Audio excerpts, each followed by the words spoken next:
Shirt show. All right, let's go. Shirt show! Talking shirt! Shirt show! Talking shirt! Shirt show! Talking shirt! Shirt show! Shirt man! All right! Episode 187 of Shirt Show. We're talking with Lee from Rogue Lab in Canada. Let's go! Hey, shitbag. Hey there, cutie. You see how nicer, much nicer? Mine was nice. Yeah, you're right. It's true. How have you been, man? Good. It's been an awesome week. It's between Christmas and New Year's week, and I gave everyone the week off, so I've been here at the shop by myself. Yeah. I cleaned my office today. It's like nice and clean and organized, and I cleared my inbox, and I just literally right before I sat down got a full skid of screens to go back to Frank. Okay. So it's all good, man. Sounds good. Yeah, he'll like to have your screens there. It probably means something special to him, you know. Yeah, but what I'm doing is I'm getting on a ladder and I'm climbing in between the screens, and I'm just going to ship myself. So when they take the first couple screens off, I can jump out and like out of a cake, them. sort of. Yeah. But out of the screens. It's even better. Mm-hmm. How's things with you? Oh, it's past my bedtime. It's like five something. It's time to go to bed. You know, eat and go to bed. 6:30 for me. Mm-hmm. Well, you're young. You're a young boy. But we're here late, you know, and it's only Wednesday, so it's hump day. And we still have some week to go, you know, so It's not bad. lots of projects, sort of like, I guess it sounds like we are doing, and by we are, I mean, not really me. I wish I could be here more, but Kyle and a select few. Yeah, there's like some people, I would say maybe half. We're running like half, I would say. Half the team is here. Half of I was out on PTO, and last year we closed down entirely, but this year a few of us are here. Working on projects, you know, we had that press install, and so we still haven't run a shirt on it yet, which is weird. It's Why? Tomorrow's the day. Oh, is it not like fully ready yet? No, it's ready. There's so many. We had to put tape on the pallets, and there's a lot of pallets still in. So it took a couple days. Right. And you know, stuff like that, and doing some other projects, cleaning and. Is it not ran yet because you want to be the first one to run something on it? No, I can't be. I mean, I could set up a job, yes, if somebody carries the Trilock, the pallet for me, the Tri-Sync pallet. I just picture you laying on it like a dolly strapped to it, and someone's just rolling you around, and you're like you're hitting switches like, yeah, he's doing it. Or you know how they used to carry people like a long time ago, you know, like four people could carry me, you know, and I would be like a fucking prince or like something. A pharaoh, or yeah, right, yeah. And they could carry me from head to head, and I could just yeah. Seems like something that would happen at ShireCon. Yeah, that's the way. You know, this is the way we do it. You're like, do this or you're fired. Everybody knows me as that kind of guy. Yeah. Right. Which again is why we're having this talk in Long Beach. Oh. You know, about that kind of thing. Like, yeah. So, hey, as long as we're on the topic, if you're going to ISS, our employees happy. Yeah. I mean, that's what we say we're going to be talking about. It's just we're going to be trashing employees the entire time. Look, if you're going to ISS in Long Beach, come hang out with us on Saturday. And somebody had emailed us today and asked us, hey, how do you register? And so I thought I would include a little bit of that. And so what you want to do is you want to go to... I was thinking about that when I saw the email, because you tied me into it. You should have sent her to a link for Six Flags or something. That's something that Upstate would do, but ShireCon doesn't do that. Good thing I answered that email. So look, to register, go to ISS website and choose the conference schedule tab. Then use Shirt Show 25 at checkout, and you get 25% off. Okay. I did that really slow so that I said everything, I think, accurately. Or you just skip all that and sneak in And it costs nothing. It doesn't matter to All right, us. sneak in. I don't give a fuck. I'll let you in. I'll say you're part of the crew. You're part of the tech crew. That's right. Oh, here's their badge. Mm-hmm. And then you pull down I your pull out my pants. middle finger out of my pocket.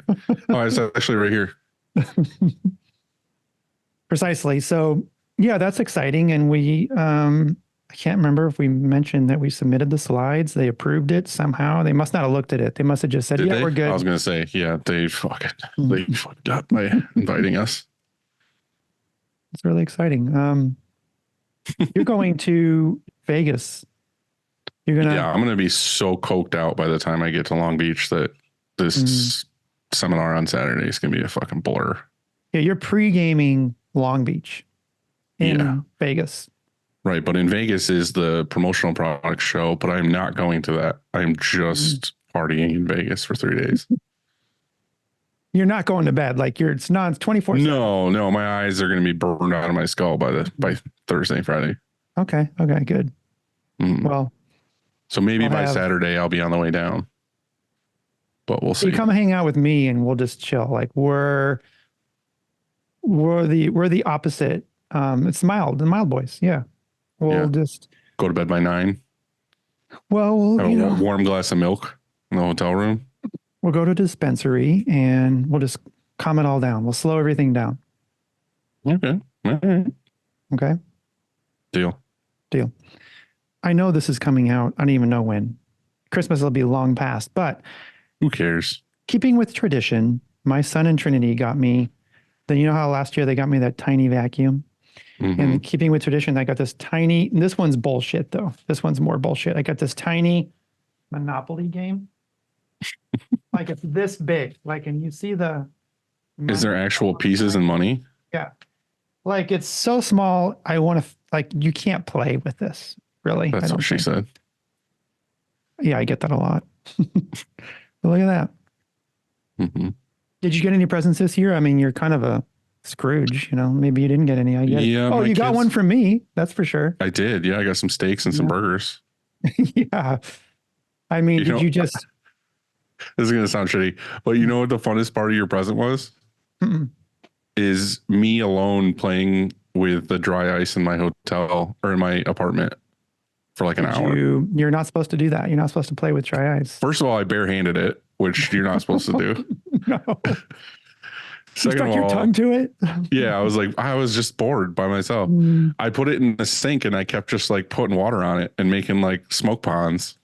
that sounds fun. So thanks. I'll just send you that next year. Lonely shit to do. Yeah, I'll just send you a cooler of dry ice.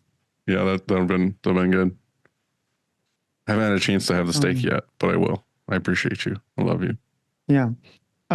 Yours is we tracked yours present to me and we're still tracking. Mm-hmm. It's really big. It's got to come on a freight truck. Yeah. Yeah, it was It's bad gnarly. weather here today. It was like snowy and stuff. So Mm-hmm. It's not quite there yet. no. Mhm. Got an update from the truck from shipping from the freight company. Mm-hmm. And they're like, you have to wait another week ish. Roughly, yeah, around there. Yeah, so that's basically it. I guess we should talk about our friends. Guess so. If you want to, jeez. I do. I love talking Okay. about them. Mm-hmm. Frank, we did the Wednesday call today, but he first of all called me late in the day. So he was like teasing me, you know, like, oh, I might not call. And then when he did call, he was like real quick about it and like, hey, I got to go.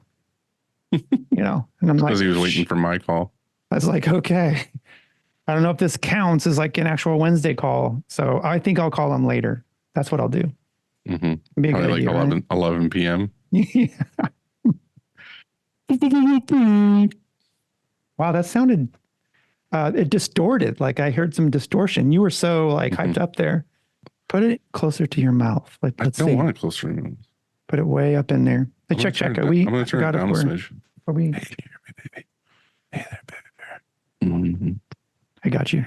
It all starts with a screen, and whether it's new stretches or restretches, Frank and his team do it the best. To find out more, go to graphicscreenfashion.com, FFFFF, Rank.com.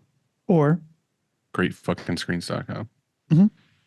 I volunteered to coat screens on last Thursday. And I went in there and we had like 3 or 4 full racks of screens that needed to be coated. And as I was pulling them out and coating them, there was like 4 screens that weren't Frank's. And I was like, where the fuck did these come from? And you just immediately chucked I caught them instantly. Yeah, I was like, these are going in the dumpster. That's exactly what I did. Not even kidding. Yeah. I mean, Pulled them and chucked them. right. Get this garbage out Good of here. man. Good man. Cleaning screens is no fun, but EasyWay makes it way more funner. Their line of eco-friendly chemicals will make reclaiming screens a whole lot easier. Check them out at easyway.com. EasyWay. It's the easiest way. Yeah. Hey, I saw, maybe this may or may not be true, but I think I saw in your story you were making my white bean White chili, chicken chili. but you Made it did it last all. I don't think, no, I didn't see. Yeah, I think you showed like a finished bowl of it with a little bit of cheese on top and some Chips. yeah, where the fuck were the carrots and where the fuck was the spinach and stuff like that? Where was that? Yeah, that's gross. Why would I put that in there? Basically, it looked like nacho, like cheese dip. That's what it looked like queso dip. I Is that what you made? basically. You're I like, didn't want it to "Why- be like I, soup. I gave you a recipe and you're like, yeah, let's forget about all like the stuff, like the vegetables, and let's just make queso dip. There was beans in there. Okay, so fucking queso dip with some beans. I mean, basically. There's chicken. Okay. It looked good. It looked good. GraphX Source is the source for production-ready digital art and remote art staffing. Go to graphicsource.com to learn more about what they offer and let them run your art department so you can focus on running your Legs. Yeah, you do. I would love. To run I with your haven't legs. ran. I haven't ran I haven't ran in a year and a half, probably because of What's my. wrong with you? When's the last time you ran? I can't remember the last time I ran. There's no I running can't- to happen. Why the fuck would I run anywhere? I feel like my knees would explode. Nah, you'd be good. You got some young, strong. I'd be knees there. good for the initial launch, and then after that, I would hate my life for like a like week. for a good 5 to 10 yards. Here's a little health story for you. When I lived with Chris years and years ago, I was like, you know what? I'm going to start running and we're going to like be healthy every day and we're going to do all this stuff. And like, I fucking built it up for like a week and I was like, dude, we're going to do this. And I like, in my fashion, fucking bought like running shorts and like, shoes for it and like all this stuff. And I ran with him maybe 200 yards. And I was like, fuck this. And then just never did it again. Well, And that was probably 15 years ago. And that Well, you was probably the can't last just, like, time I ran. say, oh, I'm going to run and then go be a runner. You have to build up, you have to, Yeah. Well, Like, I you know was how you- probably light jogging and I was like, nope. well, I'm going to come up there and we're going to start doing a little, maybe that's what we do for 2024 is we're going to get like back into it like that. We're just going to be runners. We're going to join a running club, the whole thing. It'll be great. Nope. Choosing the right emulsion for your shop is complicated, and that's why we love Chromaline.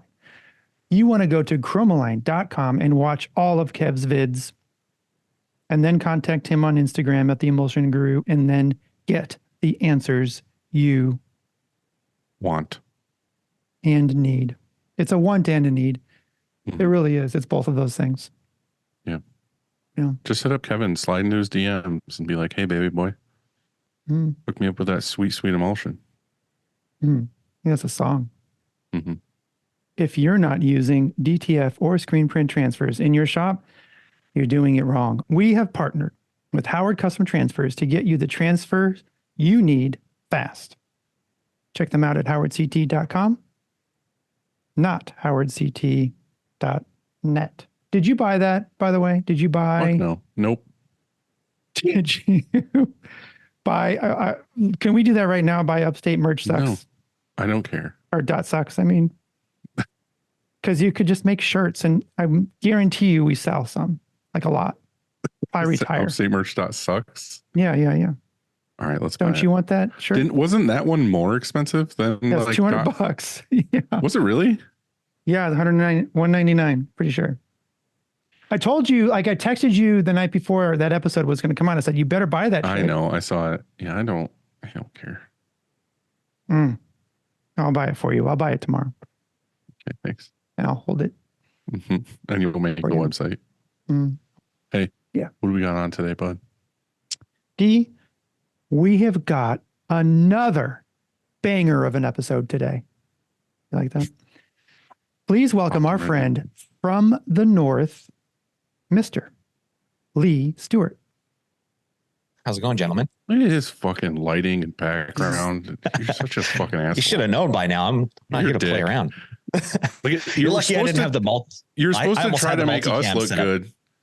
Dude, I was about ready to set up the multicam. I have a switcher over here. I could have 4 cameras at once, getting angles. I was this close. Getting you from the side profile. Yeah. That's not really. You're just sitting on a stool with no pants. It's just all cheeked over the side. I was going to say it's a fake background. It's not real anyway. It's just Zoom has that option. You know, you can just paste in anything you want. That's what Yeah. it looks That like. YouTube plaque back there is totally fake. Makes Right. sense. So what's How's it going, on, guys? dude? It's been a while. I know. Just trying to. I was talking to Andy. It's just like that week in between Christmas and New Year's where it's just like getting shit done and quiet time, and I'm the only one here, so it's kind of nice. Oh, nice. Yeah, we don't have that right now. It's You all have. What is it? What did you call it? There's some sort of contest, screen printing contest, Canada's best screen printer, and that's what you're doing right now, like this week. Yeah. And you yeah, can win. we're gonna. What? Like It's a bunch of supplies and equipment worth 40 grand. So hell if we yeah. win this thing, obviously I don't need any of that stuff. So we're hoping we can like sell it off or trade it in for, cash value or something like that. But one way or another, I really just want the fucking trophy, man. I want to hang that thing up in the shop and milk that for a while. Who's doing it? RB Digital. They're doing, Mm. it's Canada wide. They're doing it live, I guess, showing the shirts off at the Toronto Imprint Show, which is like Canada's Long Beach show. And then the crowd at the show is going to vote on who wins, essentially. Is it a blind test? I don't know how that's going to work because, I haven't asked that part because, I could probably like throw it out there like, hey, we're competing in this. Go vote for my shirt. And that would probably help a lot. But I hope it's blind. I'm going to put it out there that we're entering this thing, but probably not show it until the day of. Right. So that hopefully if that is the case, then everyone else maybe has a chance. I was going to say, well, like, no offense, but like, I was going to say, like, a lot of people who are on the internet know who you are. And like, it's one thing if you're voting on a print or whatever it is based on what it actually is versus, oh, I know that person. Yeah, You know what I mean? exactly. Like And that's what I'm hoping for. My goal is to win based off the merit, based off the print and the cool artwork Right. that we created for this thing. I feel like I think that would it have is going to be how it blind. is. Yeah. And I think they're not going to tell whose shirt is whose at the show. So, but you're going to tell which one's mine. I'll say that much. Super fucking metal. Yeah. It's actually not. It's different. Something completely different than we've ever done before. And it's probably the coolest art piece we've ever created. I think I've told this story before, but we've had a couple designs like that where we tried to submit them or something. I don't know. Like when it comes up, I'm like, oh, if we have something cool, let's do it or whatever. And Brian, my art guy, has this one that's like his all-time favorite design we've ever done as far as just like technical stuff or whatever. And it's literally like a demon in a river of blood in hell, like ripping babies in half. And there's just like naked women. Like, it's just like, it's all awful. It was just some band or something. And he's like, dude, I was like, there's no fucking way they're going to display this at ISS or whatever. He's like, yeah, but look at like, it's so like it's flawless. And I'm like, yeah, but like, imagine submitting that to them and be like, yeah, this is what we want to do. And they're just like, there's no way. that's where my brain goes immediately, is like super metal stuff. And this time around, I was like, nah, we can't do that, obviously. So we got to do something different. And it was weird. I was struggling with it for a long time for a concept for this thing. And then like one night, like 4:00 in the morning, I woke up out of a dead sleep. I was like, holy shit, I got it. And I started texting Dan, my designer here. And I was like, wake the fuck up right now. I've got it. We got to do this thing. And I mean, obviously this come out after the contest is shown. So we're doing this like kind of cool statue design. It looks like a marble statue. This like beautiful face chick kind of thing where the head's kind of busted off. And then it's all tagged up and covered in graffiti that's going on the statue and then off of it. And then we're going to add a couple special effects to it to make the statue kind of lift off and look 3-dimensional. And we're going to use some metallics in there to make, there's like a bunch of gold, like liquid gold coming out of her eyes and stuff like that. And some HD clear in there to ghost in some cool effects. So I've never done anything at this caliber before, but it is going to be bananas. Well, fuck it. Send it in, see what happens. And if you win, you win. If not, now you know what to do differently next year. I feel like most people that are entering are going to just submit stuff that was like a customer job or something like that. And we're probably going to be one of the only ones that are coming to the table with something original just for this. So I think hopefully that helps us out a little bit. I knew this cat would. I think if I'm voting, if I'm putting my vote in, I don't care so much about the design. Yeah, you want the design to be sick or, it has to look, you don't want it to be off-putting, but I'm looking at like technical stuff or, like as screen printers, if Dylan and I are there and we're looking and you yourself, if you're judging, this and you're looking at this, you're going to judge it based off of, hey, is it in register? Like, oh, they use special effects like you're talking about. Well, that's hard. They had to actually know if you just talked about HD, well, you have to coach your screens differently. And so that's complicated. And so you take the difficulty level, I guess, like into account, not just like, oh, that's a good design, because maybe you didn't even come up with the design. You're talking about the best screen print or the best screen printer. Isn't a large part of it about the print? You know what I mean? Yeah. And that's why I'm probably the most competitive person on the planet. I will look for every possible angle to gain an advantage here. And that's when I started thinking, I was like, hey, this is going to be crowd judged. So probably like, I'm going to guess like half the crowd will have some print experience and the other half won't. So okay. I'm going to go with a design that's going to make everyone go, holy shit, and like catch their attention right away. And that will grab the people that aren't printers, and then throw in enough technical stuff for the printers to be like, yeah, that's the shit right there. So I'm kind of trying to catch both sides. That's the goal right now. Or you're going to walk through the crowd and whisper to people, be like, man, that statue design's really cool. Yeah. Just keep saying Start it slipping people again. like $5 bills to go vote for it. Dylan, what's the first thing you do when you see a shirt or somebody shows you a shirt? Like say, hey, or you're out in public and you look at a shirt. What's the very first thing you do to check its quality? When I'm in public, I just run up to the people and I just start rubbing them. And I'm like, oh, sorry, I'm just looking at your shirt. While they're wearing it. Yeah, inappropriately. But then I can just blame it on, I'm a screen printer. I don't know. Like, honestly, I usually feel the print, but I think what I'm more, this is like really dumb, but like what I'm more excited about is seeing use of like halftones and how well it fades to black. Like if it's on a black shirt and it fades on the edges, is there a hard cut? Can you see where the underbase stops? Can you see it just like go to nothingness? Like that's what I'm more excited about, is like seeing stuff like that where it's not a fucking rectangle, or they use the shirt in a manner that's like really cool. Like I like when they use the negative space in a creative way. But as far as just like screen printing, it's like, yeah, you put fucking ink on a shirt, you put it in registration, cool. Like you did your job, basically. Like you did what you were supposed to do. But like I want to be wowed by how did you do something differently, or how does it feel, or is it actually what it's supposed to be? Like, is it achievable? Like it's funny when you go somewhere like Target or something, you look at all the shirts there and you're like, wow, this is so fucked. Yeah. It's easy to see the good ones from the bad ones when you're kind of going through that stuff. Like obviously seeing if it's in register, 9 times out of 10, it's not, or seeing things like they have just an absurd giant choke on the thing where the overlap is visible from like 5 feet away. And you're like, it's impossible not to get that thing in register at that point. Stuff like that. That's the stuff that I noticed like immediately. But then when you get like a technical shirt from someone who is really good at what they do, trying to find those flaws is next to impossible. Like Alan Benedict sent me a shirt and I was literally looking at this thing under a loop for 45 minutes straight, trying to find something wrong with it. And I found nothing. It was unbelievable. I was so mad. I went in my house. I was like pissed off. I was like, I wanted to quit. I'm so mad this guy did this correctly. It's perfect. It's absolutely perfect. That's awesome. So the last time we talked to you, you had a much different place than you have now. Yeah. Last time we talked, I was just moving into this place. I still hadn't got the shop running yet. Still hadn't turned on an auto or run one for the first time. I had no employees, nothing. I was still I was in the transition of going from the basement to this shop that I'm in now. Did you still have the Riley that you had from the basement, or you never moved that, right? Like you just, no, I never moved that. I sold that thing. Never moved it over here. So what did you have when you first moved in equipment wise? A lot.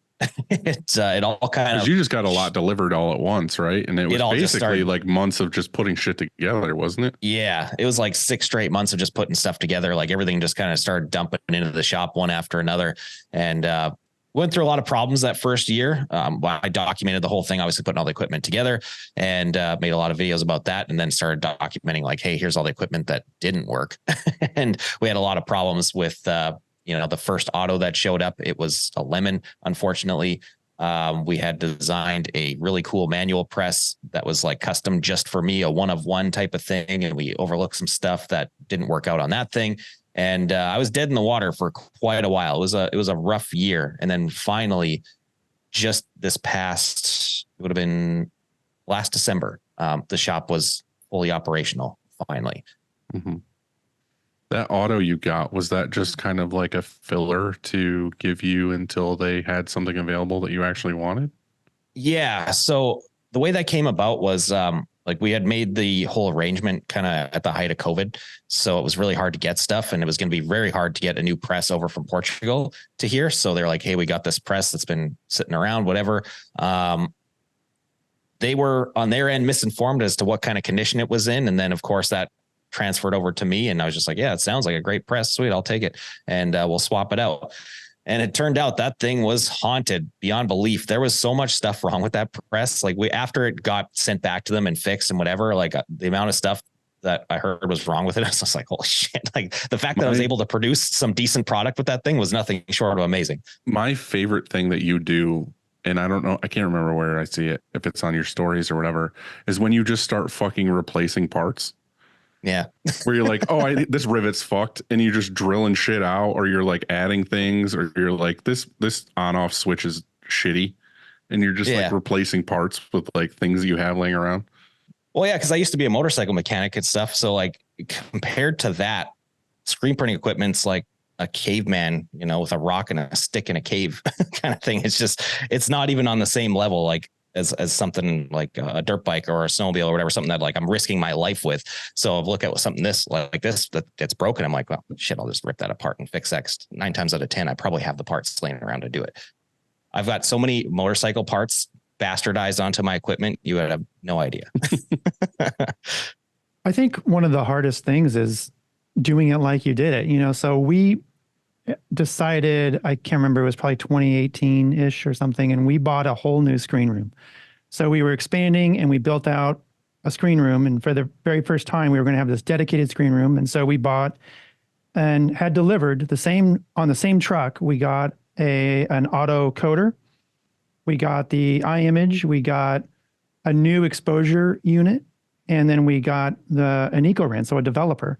All in the same shipment and all in the same day. We installed everything, and we were like screwed because that changed everything. So, with the auto coder, we changed the EOM. And so what's our burn time, but doesn't really matter because we have a new exposure unit. So we can't even trust our burn times anyway.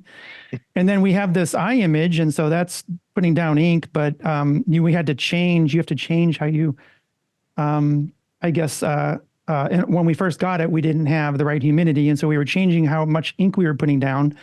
So we were starting to get burned through, which changed our exposure times. But then you put it in this auto developer, which has its own recipe. But I guess what I'm getting at is we had all of There's these so many variables change from the moment we said, okay, hey, we're going to get all this stuff. And like, we didn't anticipate any of that. We're like, oh, well, we'll have this auto coder and then we'll put it on our image and then we'll expose it. We knew that we'd have to get our kind of rearrange some times. But what we did by like the afternoon of that day is we were lucky enough, like we still had our old exposure unit. We were just like, fuck this new exposure unit. It's too confusing. Let's just stick to our old exposure unit for now. And so we just had that. And then we, you know what I mean? Just tried to eliminate some variables because it was just all so confusing. And so like doing it like you did it it's fun because you have all this you have a new shop and you have all this new equipment, but it's also really, really hard because you went from your basement where you have everything dialed in and you know what's going on with all of your equipment. And now all of a sudden you have all these other pieces of equipment that you have to then spend, I don't know how long, like figuring it all out. Yeah. Literally the whole shop top to bottom was new stuff. And it was kind of a nightmare, but it was kind of weird how it came about. So with not being able to print anything for such a long time. So the manual press was down, the auto was down.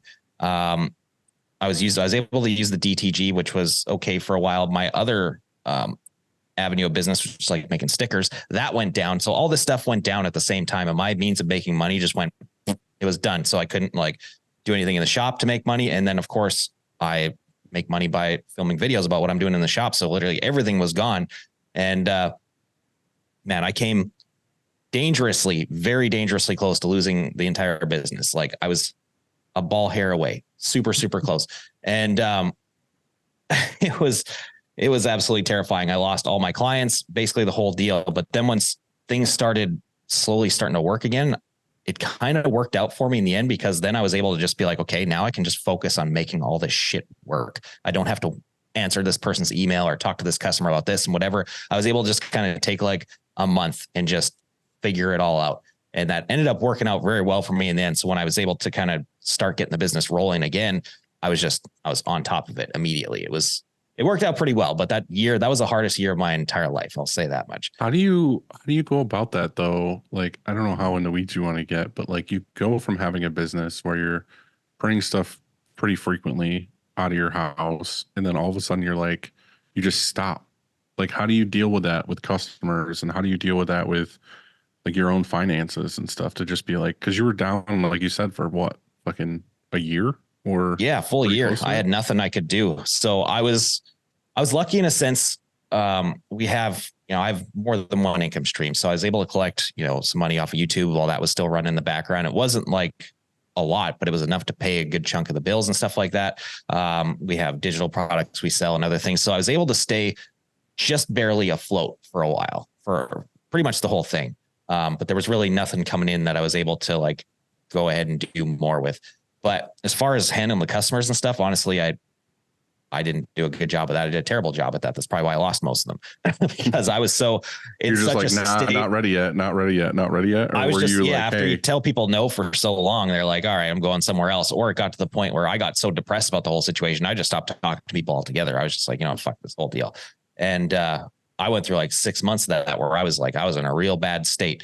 And then finally, like the first piece of equipment that showed up, I had they sent me just a stock Riley 300 again. And I was able to put that in the shop and finally get that rolling. I was like, holy shit, I'm able to print shirts. Sweet. So I started up my little clothing brand again. I started making some stuff, just getting the feel of it again and able to sell some stuff. I was able to slowly start climbing out of that hole. And then once the auto got installed, and I was able to spend a little bit of time and figure it out and feel comfortable and not have to worry about doing jobs on this thing, then it was like, all right, light switch on. And when that light switch went on, I don't know what happened, but it went on hard and it went on fast. Like from this year to my previous best year, I grew like 400%. It was absolutely crazy. That's tough. Well, you have all the tools now. Like you have everything ready to go. You can say yes to just about everything. Yeah, like every month throughout this year, from January to December, business doubled consistently every single month. It was nuts. This past couple months, like I've been freaking out. Like I can't handle this at this point. Now I need a bigger shop. I need another press. I need more people. And that's kind of the point that I'm at now, where we're figuring out how to solve that problem. I thought for sure your answer was going to be, you have all of this video equipment. I thought it was going to be like a juicy answer, like you started an OnlyFans, because you have a lot of, there's a lot of people that subscribe to you, and you could probably pivot and make some pretty decent, Yeah, I don't know who wants to pay $5 a month to see me pull my butt apart or anything like that. But $5. yeah, That's a hell of a tough deal. one. Dylan would pay at least $6. At least 6. I mean, that's a deal. That's want that goods. Yeah, it was funny. Like you mentioned OnlyFans. A while back, somebody thought I actually had an OnlyFans account, and I actually did, but forgot about it. So like OnlyFans originally started as like a Patreon type of thing for like creators. That was the whole point of it. And when I heard about it, I was like, oh, sweet. I'll sign up on this thing, make sure I got my username. Maybe I'll use this thing in the future. And I just forgot about it. And then like, it was like Long Dong Lee 6969. like a year and a half ago. Don't act like that wasn't your screen name. I had like 5 people message me about like asking when my OnlyFans is going active. And I was like, what are you fucking talking about, you weirdos? And then all of a sudden I was like, holy shit, I forgot I set that up. I gotta delete that now. He's like on his dirt bike, With I can just see like the thumbnail of his account. Yeah. Anyway. Anyway, back to you pulling your butt apart. So what did you do? Like, I know you got the space, you got all your shit in, and then you're like, okay, I need to figure out how to run all this. I've seen you like starting to hire people, or you have a guy now, right? I've got a few. I've got 4 people here now in total. It was, 3 actually. I let one go yesterday. That was the first time for that. But yeah, it grew quick. So for the first couple months, like I realized obviously I can't operate an auto alone. That is ridiculous. I thought it would be possible. It's not. It sucks. So I got my first guy in. He was just helping me kind of do a little bit of everything around here, and he lived far away. Unfortunately, he had to drive like 3 hours a day, so he had to quit. Understandable. So I ended up hiring a couple more people. I've got a girl who works here. She is awesome. She's killing it. Rock star employee. And I'm looking for another person now. And then of course I got Dan, who's designing full time. So is that your first time being a boss? Like having someone work for you? I mean, Dan's been here since the start, but I've never been like a boss to Dan at all. Cause like he's never here. He works for remote. He's the designer. He comes in like once a month just to, smoke weed in the corner and talk shit to everybody. That's pretty much it. But but Dan kind of did his own thing, right? Like he didn't. Yeah. It's not like you were doing something and he came in and took the place of it, right? Yeah, he was already kind of a designer, and I was just like, hey, merge these two things together. It makes sense. But I've never been like a boss. He's more like my second in command around here. This was the first time being like a real boss where I was around people all day, every day, and having to train them and tell them what to do and all that stuff. And that was it's been a learning experience. I'll say that much. Yeah. It's a lot to take in. I mean, you guys know better than anyone. You guys got shit tons of employees, and it's that probably those first any easier. Yeah, those first couple though was probably the hardest. Yeah. Yeah, I mean, I was going to ask you, right? I was going to. So you said it was the first time you ever had to terminate somebody, and I know how that is, and it's like I never want to do that. And when I started this thing, like you didn't start it. I didn't start it with any employees. Like it was just me, and similar to what you did. And so like all of a sudden you grow, and next thing you know, like you've got to let somebody go. It's like the worst. And so, yeah, it's not something you want. That's for sure. It's not something you want to experience. It's not pleasant at all, but it's something as a entrepreneur, you kind of have to do because you're it's make or break with the people you have on your team, basically. And sometimes it's just not the right fit. I think it's really hard because you have to balance like this empathy with this is a business, and so it's like this contrasting thing where I'm empathetic to situations, I'm talking about like some terminations are easy. Like it's just a no brainer. It's like, hey, you got to go. You're, doing drugs in the bathroom. It's easy. I'm talking about like the harder ones, right? The hard decisions. And you have to balance empathy with, wait, this is, like you said, this is a business and it's for the better of the business. And a lot of times it's a win-win because they, if they're not liking being here, then it's a good thing that maybe this happened and they can go be somewhere else. And that's probably going to be better off for both of you. You know, so sometimes it works out even better, but it's never fun. And so, you know, I feel that. Sometimes. I feel like I could definitely feel like the guy doing drugs in the bathroom. That'd be a fun one to get rid of. we had a guy that did that once, like no joke. Like I think he was a meth head, and he was like, this was like a trial period guy or whatever. And he was in the bathroom, I think like every 20 minutes for 20 minutes. And it was just obnoxious. It was like, what the fuck is he doing? Like he's doing bumps in the bathroom or something. Like no idea what this guy's doing. But I think the hardest one for me is when you know the person's life, like you know their situation, you know, like they have a kid or they're whatever, and you have to let them go, but you know that if you let them go, they're fucked. And you just want to be like, can you please just do what you're supposed to? Like, why can you not make this work? Because like now I feel like a dick for like putting you out on your ass, basically. Like I know you have no other option. Like, where are you going to get a job right now? Like your situation doesn't allow for you to really have many job options.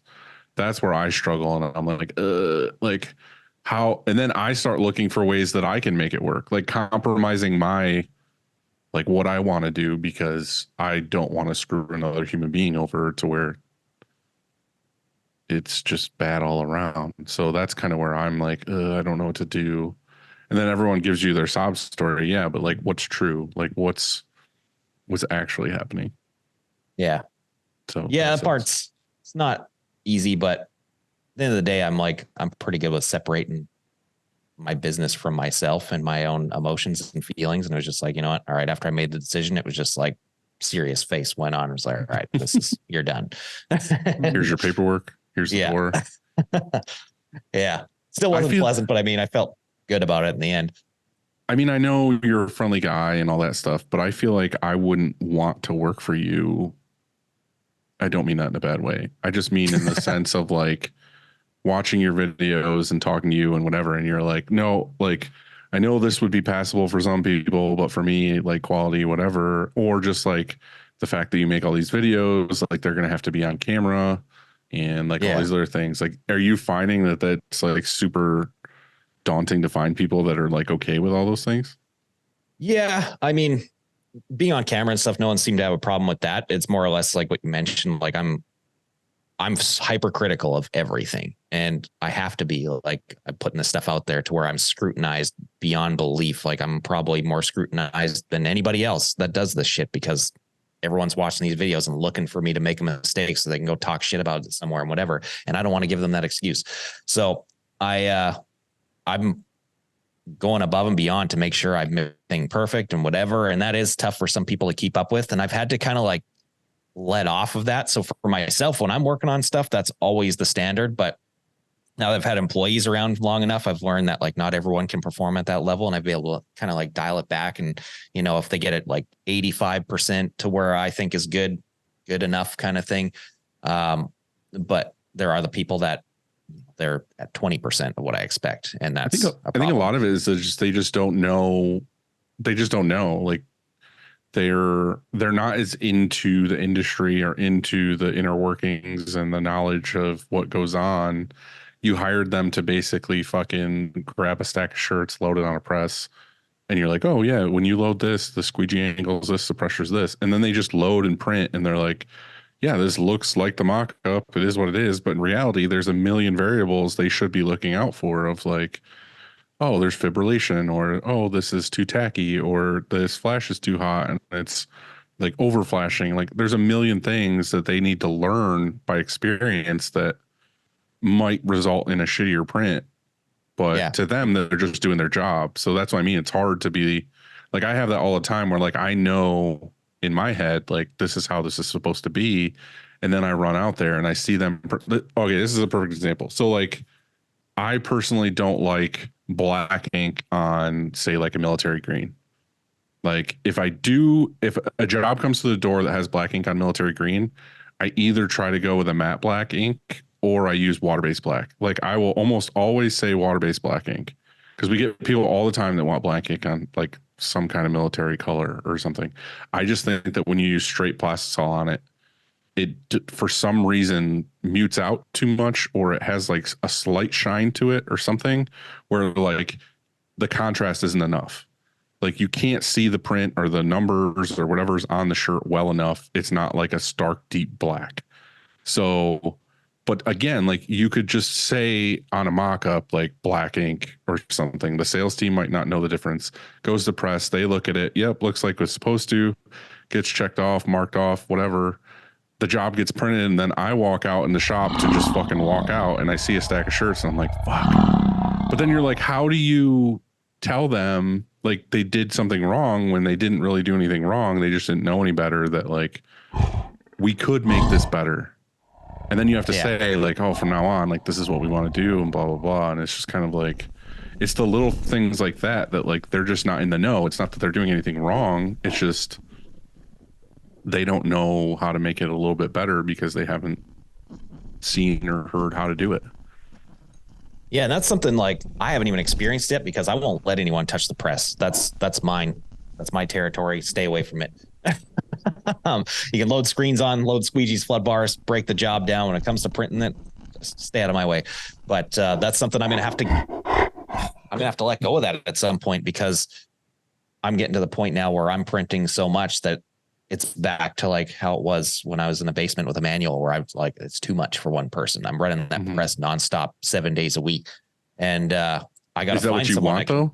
Like, do you want to be running production, or do you want to be? No, not at all. I want to work on the business, not in the business. So I'm trying to actively find people to train to take these things off my plate. And, like I said, the girl that works here, she's phenomenal. She has taken embroidery. She's only been here like 8 weeks, something like that, 9 weeks. She already runs the embroidery department. Like last time I was in there, she was like, get out of my way. I was like, fuck yeah. Awesome. That's the best. that is the best thing I could hear. Yeah. She literally follows me around with a notepad all day. She's got this little book full of notes. She writes procedures on everything I'm doing kind of thing. And she figures out a way to break it down for herself. It's phenomenal. That's the kind of employee that like you want to have around. I'm hoping I can find someone that's going to do that on the screen printing side. She's starting to do that, which is sweet, but I need to find, more people, because her and I can't do everything. I need to find a third person that's going to operate at that level that can maybe take the press off my plate or take the embroidery off her plate or whatever. And figure that whole thing out. Cause like I said, the game plan now is for next year to build a new shop, move into a bigger building, get a second press and whatever. So I will still be on the press, but I'm going to need someone else running the other one where they're going to be unsupervised and I'm going to be removed from it. And that part scares the shit out of me, to be honest with you, because we don't really print too many simple one color jobs. Like I did a total of how many one color jobs I printed this year. I printed 6. Everything else is like 6 colors or more, 8 colors most of the time. And that's terrifying, because you know how many variables can happen with that, like things pop out of reg during the run or little stupid things that can happen. And just like trying to entrust somebody that's going to catch details and operate at my level is going to be very difficult. And that's losing a lot of sleep over that right now. I think what I'm finding is that you need a production manager who's just as passionate about printing as they are about like their job. Yeah. And I think like Andy, you have that with Kyle. Like Kyle, I feel like likes to go into the weeds or figure shit out. He's not just there like, oh, we just got to print jobs. Like he probably researches shit. You know what I mean? To be like, he does. And I think 2 things. I think one, don't let perfect get in the way of great. Just like you were saying, like I like things to be perfect, but I have to tell that to myself even, like, wait, this is getting in the way of great stuff, and it's actually slowing me down and making us worse. And the other thing I would say is that there's a lot of people out there that are passionate and that do care about their job and take pride in, once they've learned their trade. And so like a lot of people here, they start at quality control and they move to press assistant, and they're around a press, for a long time. And I just had somebody resign. Their last day was last Wednesday, so a week ago. They put in their 2 weeks, and he was a great press operator, but he started at quality control. He moved to a press assistant and he became a press operator. And now what's going to happen is in fact, what did happen is that the press assistant on his press is going to become a press operator. They've been around that press. They've set up and torn down. And they've seen good things happen. They've seen bad things happen, and they have a lot of that experience you guys are talking about. And so they're going to transition into actually running the press. And in fact, they're really excited about it because, you get to a spot where you're like, maybe not burnt out, but it's just redundant and a lot of the same stuff over and over. And so, hey, I'm going to take on this like new responsibility. And I think that once you're running a press, our press operators anyway, they're no joke. Like they're not just there like running out the clock, trying to wait for Friday. And they're there because they like it and they like the challenge of registering a job and actually getting the jobs done on their board every day. And they enjoy it, and yeah, it's still work. I'm not trying to paint it like it's always like it's like the best day of their life or anything, but it's like art they club.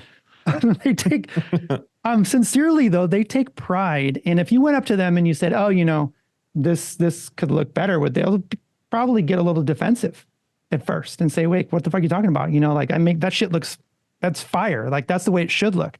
And you could have like an argument over like how they set up a job or the print order or whatever, because they care, like they thought about it. It's not just willy nilly, we're putting screens up or anything. And so I think those people are out there. Is my point is that there's a lot of people that fall in love with like this profession and take pride in what they're doing at that press and actually would look out just like you do, like look out for printing shitty stuff. They won't accept it. Do you know what I mean? Yeah. And that's gonna be my biggest struggle. Is I want exactly that. Like sounds like you've got a couple of those guys, and I just put out the hiring ad today. Hopefully I grab one of them. That'd be fantastic if I can get another person like that. Cause yeah, like just people who take pride in their work and have attention to detail. That's all it can take. If they have those two traits, you can train or do basically anything. It's not like, it's going to take them some time to get used to the press and learn the industry and learn the ins and outs of all the stuff. But as long as they have those, it's going to be a lot easier to get them to that level. That's for sure. And I've seen that with a couple of people I've had that do have that. And it was, getting them up to speed on stuff was incredibly quick, painless kind of thing. And then others where it's like, holy shit, like get it together, man, like something super simple and it's just not clicking. But yeah, it's next year, like 2024 is going to be a year where I'm going to be struggling with that probably quite a bit. Cause from what I can tell, the team is probably going to have to double in size, and I've got a real shitstorm awaiting me, I think. Mm-hmm. I think the other thing too, Steven said this to us in a group or something where we were talking a while ago, where he allots a budget or something where it's like an education budget. Do you remember this at all, Andy? No. Where I think he was talking about like if you wanted to learn Photoshop, he would pay for like a class or something for you to take it. And then once you completed the class, like you would get a bump in pay. Okay. Because it was an incentive to learn shit basically. Cause like I said, people will go on autopilot and just be like, I can do this job to the extent of okay, like things are getting done and they're whatever, but they never like figure shit out that you didn't know or whatever. I mean, we all want to be able to be like, oh, I hired this person and they're like above and beyond with everything. And they're constantly learning on their own time and all this other stuff, but that never fucking happens. I mean, said you get a few extras. Like Bill's really great with that. Like he researches shit. He's like, oh, last night I spent hours like on forums, like figuring things out with this and this. And I'm like, fuck yeah. But I'm just saying like the general employee, like if you had an actual plan in place of like, here's what we need to figure out, or here's things in the industry that are happening. Like if you learn this thing, I will give you X. Yeah, I think that's that is great. A cool idea. I like the idea also of just providing, I guess, training here too, like ongoing training. So, like, I think it's important as you, and I once said that we were going to do this like once a month or whatever on Tuesdays, the first Tuesday of the month or something. You come in a half hour early and we're going to talk about white ink. Let's say, for example, like what we do to print the best white, that's an easy one. And then you go to the next and the next. And so I think that if you provide that at your shop too, not just like go out and seek, training or education, but actually provide it here, like take it upon ourselves to train constantly.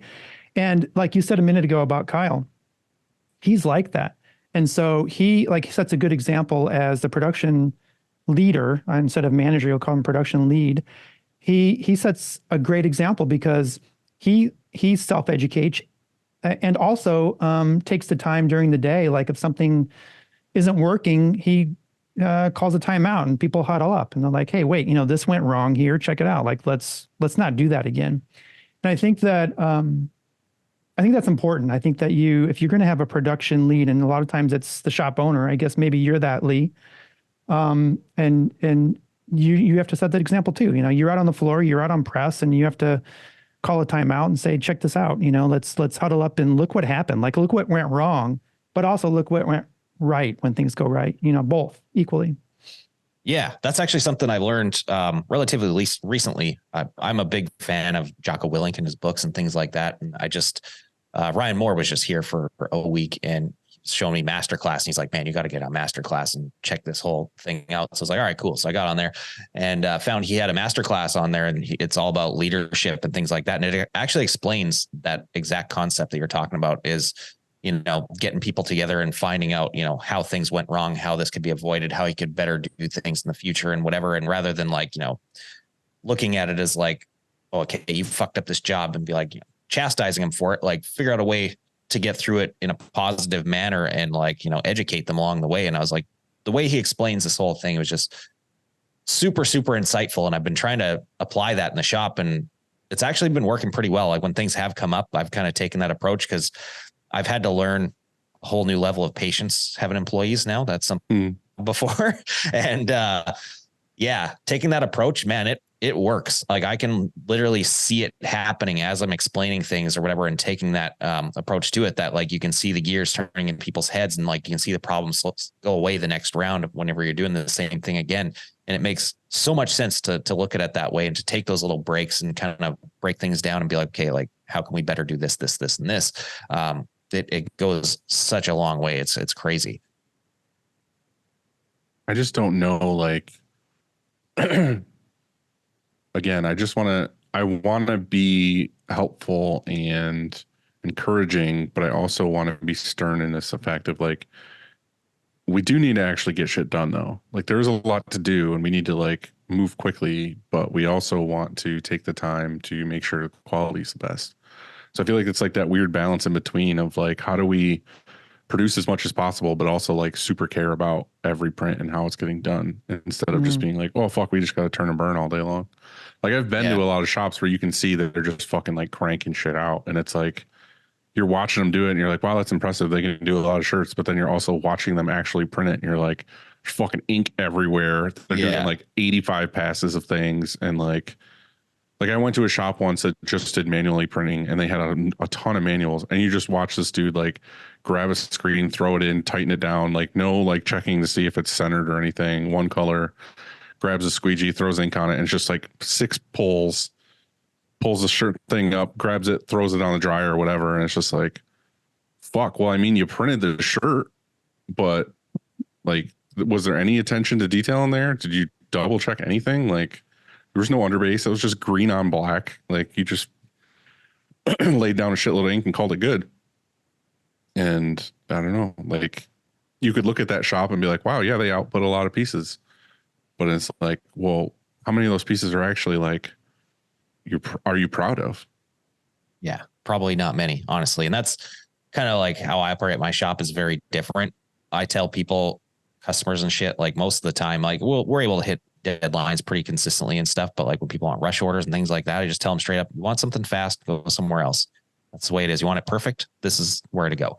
Well, the Lee Stewart model is that you got to wait a year to get fucking responded to. Yeah, no shit, right? Thankfully I've fixed that part, but I'm trying to like get it to the point where we're able to maintain a level that's consistent. Like obviously I've had to kind of back down a little bit from what I expect to be perfect. I got to like take it like 10% back from that and get it to a point that's actually production friendly and also friendly to employees. And then be able to get to that level of consistency and then start building the speed slowly over time and get it there. Like my employees now, like I tell them, if you're going to operate the press with me, auto mode gets turned off. We're going to hit that button every time that thing indexes until you're used to it.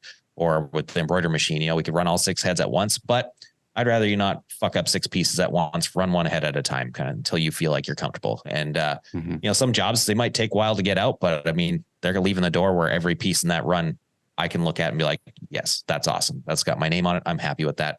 Sweet. Yeah. So what you kind of took a break on your channel, I feel like, for a little while. What happened there? Was that just trying to get back into business mode? Yeah, it's been kind of a double-edged sword. So like the first little bit of the break was due to the fact that I had no equipment working to make videos with. So I was kind of dead in the water there. And I was just like, I was super depressed about that whole situation. So I was like, I don't even want to make like anything. I could make some Illustrator tutorials or little things like that. But I was like, I don't have that in me right now. I don't want to deal with that. So I just pretty much did nothing for 6 months, something like that. And then I started to slowly make videos again at the start of the year. And then that's when the shop really started snowballing and business, like it grew so fucking fast. I still don't understand how it happened. And then I had to go back into reserve mode because I was like, man, I don't have time to do these videos anymore. Like I'm running production nonstop 7 days a week here. And like by the time I'm able to wrap it up for the day, I got enough time to like eat, take a shower and go to sleep and then do it all over again the next day. And being able to cram a video in there is very, very difficult. I've got like filming them is the easy part. Honestly, I could film videos, no problem. It's outputting the editing. The editing takes forever. I've got probably, I don't know, 9 or 10 fully shot videos on my computer right now that I haven't even looked at yet. I've got one that I've been editing for like 3-4 weeks. And I think I've got, I don't know, 2 minutes done. It's crazy, but that's going to be another thing I have to hire for is getting someone that's going to be able to kind of take some of that off my plate, get videos edited to the point where like all the fluff and all the bullshit is taken out and I can kind of just sit down and do what I do to clean it up and make it awesome. And just help me shoot the things that'll help speed it up a lot. That definitely helped with the first guy that I hired here. He was a professional photographer and had videography experience. It was awesome. Me and him were able to just rip through those things because I could just tell him like, hey, I want this shot and then not have to think about it because I knew he was going to get it. That made a huge, huge difference. But I just invested in a very expensive camera robot now that I don't have him around. So I'm able to get those same kind of shots without having a person, which is fantastic. So it's AI. You can just talk to it. No, it's like just programmed off my phone and you can set like keyframes and shit off your phone. And man, it's absolutely phenomenal. I've dreamed of owning this piece of equipment since the day I started my YouTube channel. It was out of reach for me for a long time. And finally now it's like, yes, I can buy one of these. But yeah, things like that are going to help me out. So that's honestly the next person I hire after I find like this next, shop hand, whatever they're going to be, is going to be someone that's going to help me with the video stuff. Cause that has to come back. It's a big part of the business. It markets the business a ton. Obviously there's a ton of sponsor obligations involved as well. And plus like, I just enjoy making them. I enjoy helping people. I enjoy hearing the stories of people like, this video helped me with this or whatever, or I got inspired by this thing. And just that part is so fucking awesome. And I need to put out more stuff to get more of that back. Cause that's really what it's about in the end. Yeah. Inspires you even, so like they're big time. You're inspiring them, but it's like reciprocated back to you. It feels good when they say you, like I watched all your videos and thank you. I learned so much and it's awesome. It's totally cyclical that way. Like as soon as, you put something out there and someone gets something out of it and they let you know, it's like, hell yes, that recharges you for the next one and just keeps going and going and going. And, it sucks right now because so many people are asking where are the videos. And I'm just like, if you had a look in my shop right now and seen just how much shit is going on in there right now, you would understand. I got a 40-foot shipping container packed to the ceiling full of shit right now. And just like, I can't put this stuff out fast enough. And I'm going to win the best screen printer in fucking Canada award, so chill out. Trophy it's mine. I want that thing. And that's going to help us greatly in the shop. Cause that's the point, I guess, of entering that thing is, if we're able to pull off the W in this thing, that is going to bring a CTS into the shop. That's the goal. And that's going to change production, obviously, because right now, I would say that's my biggest bottleneck is dealing with films. Films are slowing me way down, just dealing with film stretch and all the little bullshit involved with it and having to, all the setup time involved in the press, like cutting that down is going to make such a difference. Well, you have to get a sponsor for a CTS. That's it. I'll help you. We'll work on that. I would love that. That'd be fantastic. But before we get off the video topic, how insane do you have to be to film or to shoot, I should say, base camp live like you did? Because we put on a camp here that was similar in a way. We talked about white inks. But my God, was it complicated? And I can't imagine doing it like live. Can you, or anything live? It's but their thing was just a promo for the event, right? Like you just didn't do. You did like. We did. It was mainly like a promo kind of thing. So we did. we're still shooting like a full class, full course kind of thing, kind of like what you guys did. So we're focusing on underbases as the main topic kind of thing, getting those as good as possible. And it's going to cover everybody. It's not just like a beginner thing. We're going like beginner level to pro level stuff, like manual, auto, all the cool stuff you can do in between. And it's going to be a lot of work. Like we shot for a full week and then they're all coming back and we're shooting for another full week. So we got a lot of stuff to cover on this thing. But the live thing, I don't know if you caught that, but that actually went off so good and so smooth. I couldn't believe how good that thing turned out. Like that's the first time I've watched myself on camera and be like, you know what? I didn't look like a fucking idiot. That was awesome. And I loved how you switched from camera to camera too, because sometimes you wanted like a close up or whatever, and you had a handheld or something, and then you switched. And so, yeah, I know it's just seemed tough. I bought all this equipment for live streaming and I had never used it. And then when Ryan was like, man, we got to do like a live thing. It was for your OnlyFans that didn't pan out. Yeah, pretty much. But the live came off super, super well. So what we did was we took like, little chunks of the course and gave them away for free. Of course, that's kind of what most people do with that kind of thing. And we gave away a lot of good stuff. And it was actually cool to see like how many people that watched it, like send in pictures and videos and stuff of how much their shit improved just from that. I was like, that's awesome. What made you want to do that though? Was that like a thing with Ryanet, like as kind of like a sponsorship team up thing, or was that just? No, that was just, it seems like you're just putting your hands in to like right now you're talking about how you can't get enough printed and that you don't have enough time for videos. And you're like, what would be cool is if I just fucking started. I shut my shop down for a week and printed a film of whole thing. Yeah. It's that's more of like I don't know, just wanting to do something different and change things up, shake it up. That was more or less just like me and Ryan talking. We were just texting back and forth, shooting ideas and stuff. And I had the idea of like, it'd be cool to like maybe do some of these classes like you guys are doing at Made and like maybe like turn into some kind of virtual class or whatever. And I got ideas on how this whole thing can work. And then, that was, just me shooting ideas to a guy that takes ideas and goes like, we're fucking doing that now.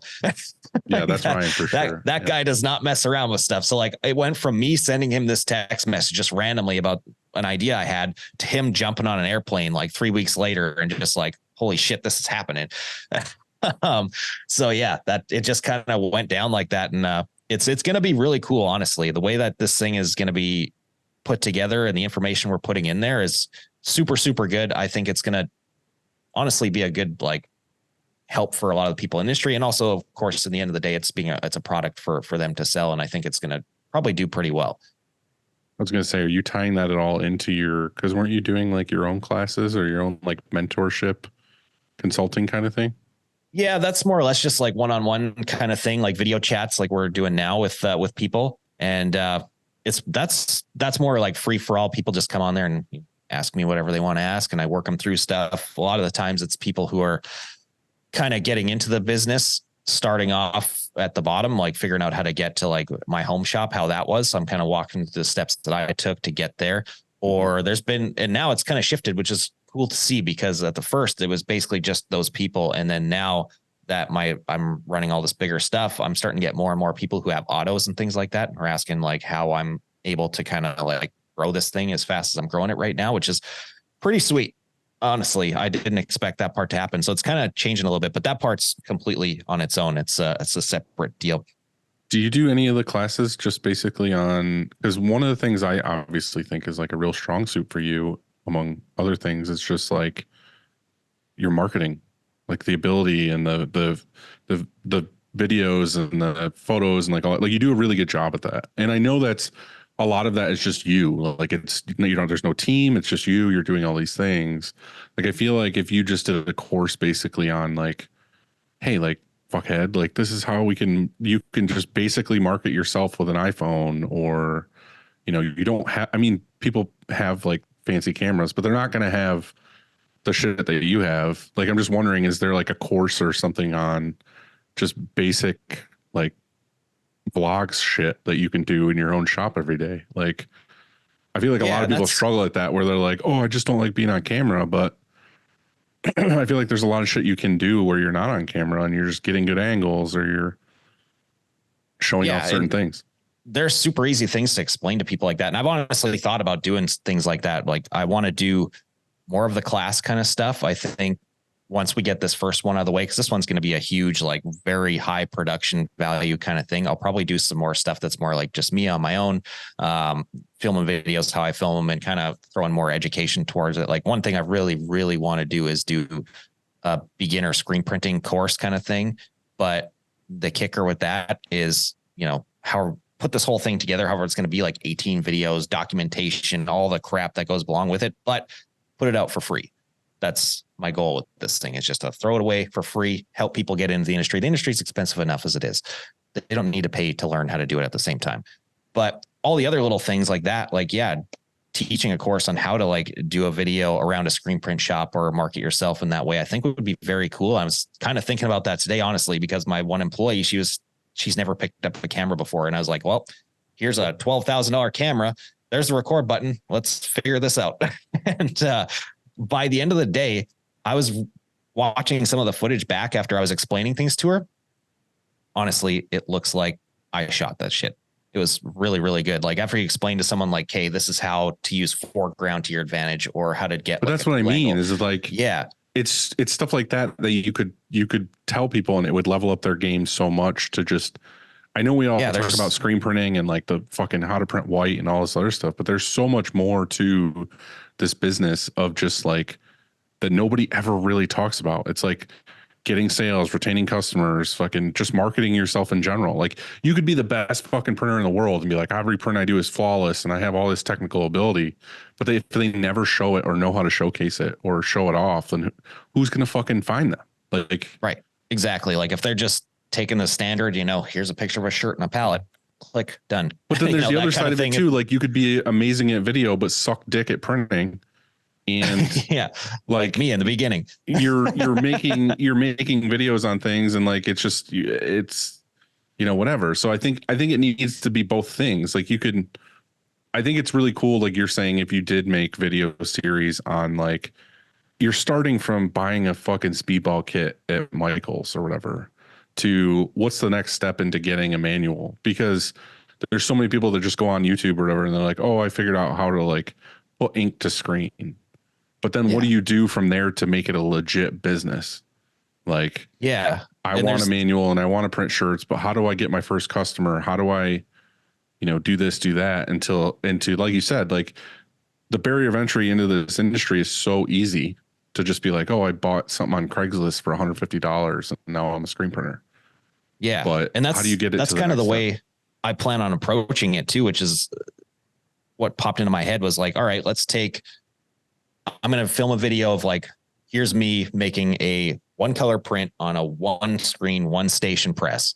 And this is the most boring shit in the world. How can I take this and make this awesome? And that's kind of the way I feel like I'm going to approach it, is do something like that. Cause obviously like with the auto and all the other equipment in the shop, that shit looks cool. It's awesome to film. But let's take the worst possible thing I can use and somehow turn that into something that people are going to be interested in, and explain how and what I'm doing along the way. I think that's probably going to be the coolest way to do it. I think arguably marketing is more important, honestly, because if you think about it, it is.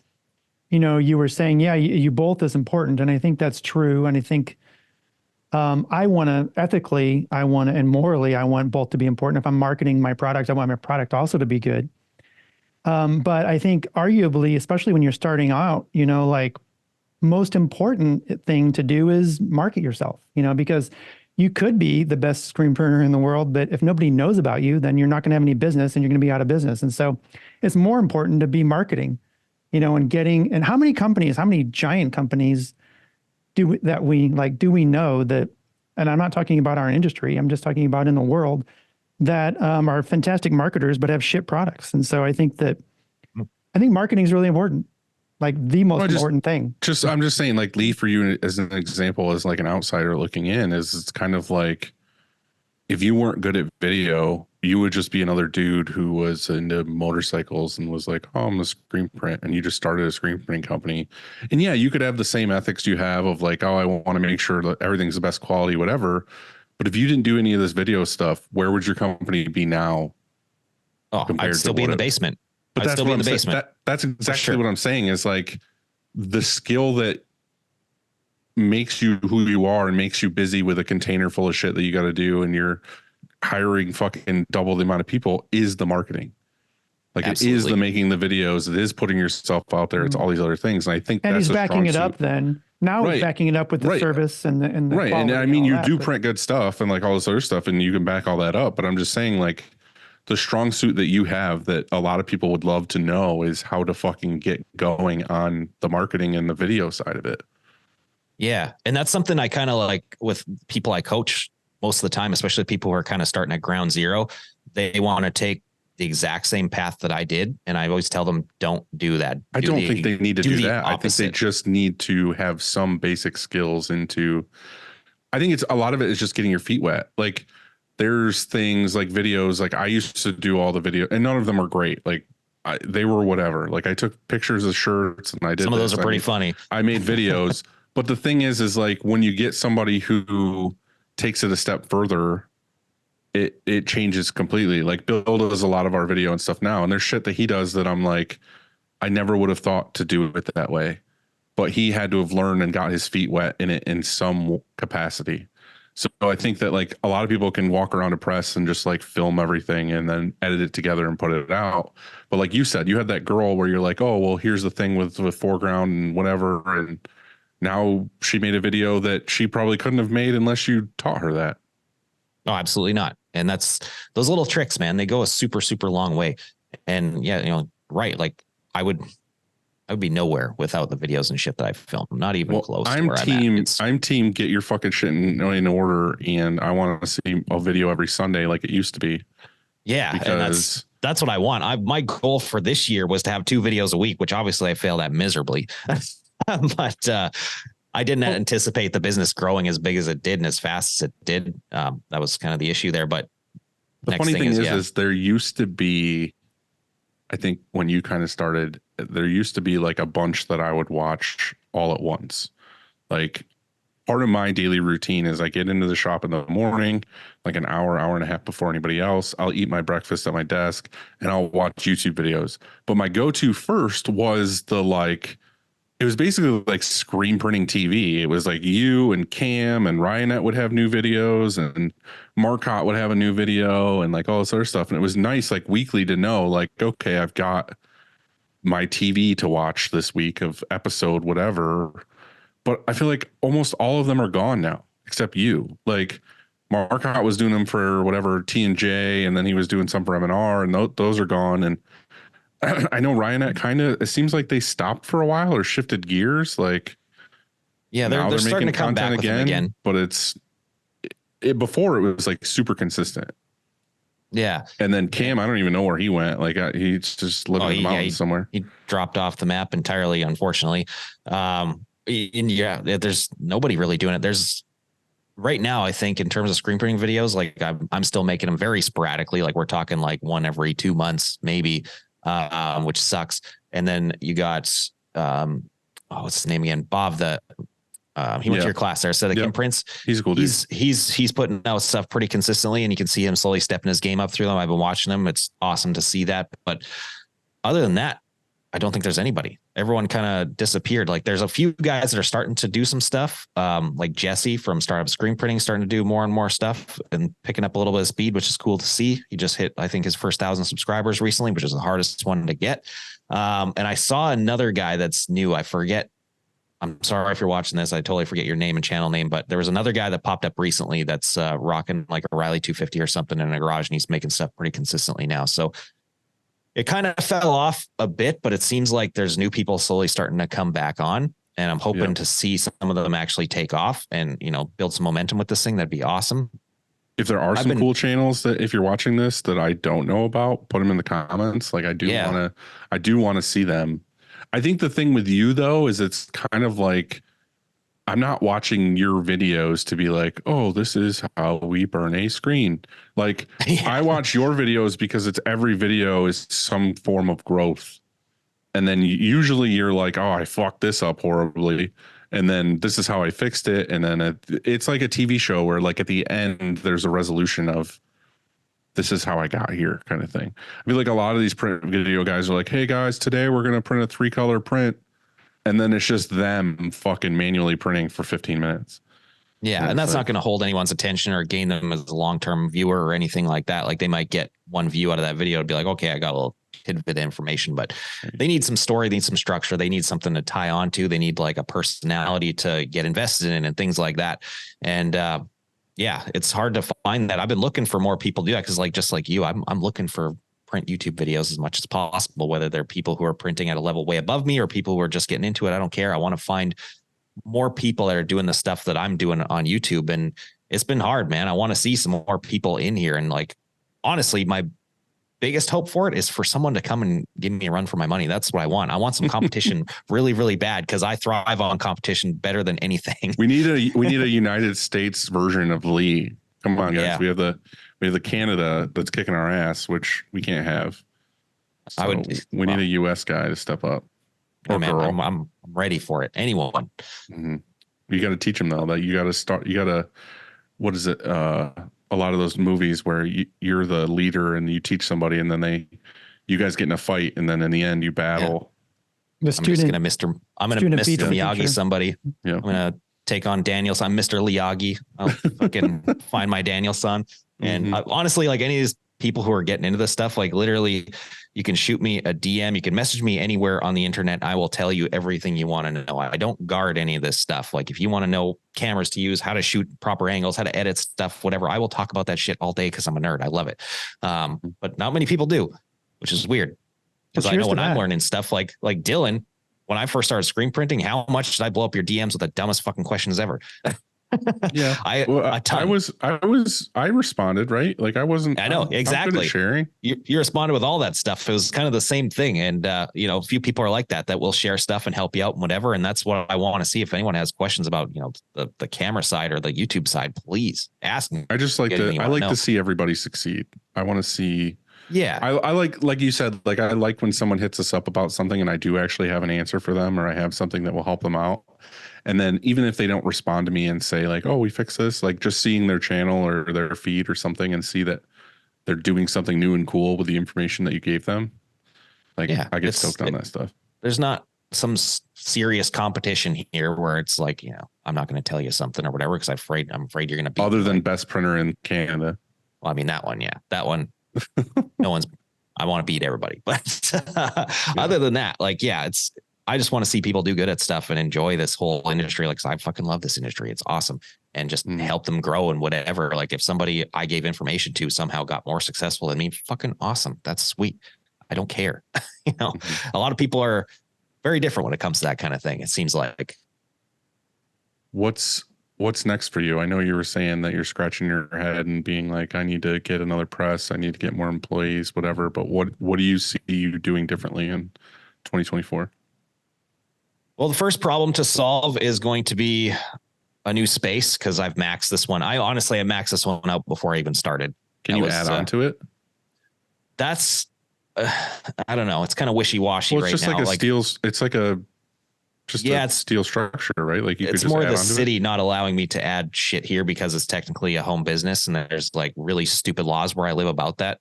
I have to get special permits and variants just to operate out of the shop I'm in now, because technically where I live for a home business, you're only allowed 800 square feet, and I have 1,300, whatever it is.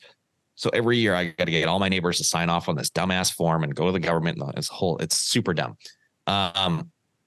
So trying to get like a permanent business status here has been a bit of a fight. So I'm not sure exactly how that's going to work, but luckily there is a brand new business development going up like a couple miles down the road, like brand new plots of land that are for sale. It's not a lease situation. So like I want to buy one of these and own this thing, plop a new building on it. And that's going to be like a long-term awesome investment for me. So that's kind of the main goal right now that I'm focused on, is getting that land purchased and then getting a build started on it by probably like the end of 2024, because it's going to take a long time to get that whole deal going. But that's what's in my sights right now. So we can get that going. And then once that's put up, getting more equipment in there, second press, a much bigger press, obviously, than I have now, more employees, the whole deal. What is the press you have now? I have a Rock Next. It's a 10 color, 12 station setup. Awesome. But 10 colors is not enough, man. I want way more than that. Mm-hmm. The amount of times I've thought like a 10 before I started, I was like 10 colors, plenty. I won't need any more than that. Well, yeah, I found out real quick that that's not the case. I need more than that on a regular basis. Every day I'm struggling trying to figure out how to get these 8 color prints to go down, or like the one I'm doing now for this competition, it's 9. And I've got a stampinator in there permanently taking up one of the heads. So that I'm down to 9 colors, and then there's a flash in there. So I literally have to move the flash in and out on one of the laps of the press just to get that extra screen. That's going to suck. But, the next one, I'm definitely getting something absurdly huge, like an 18 color, just so I'm set. I want like an 18 color oval or something like that. We're going to stick in there. So I'm prepared for not only the colors that I need, but, maybe doing like hybrid or something in the future. Before we get to over-unders, final question.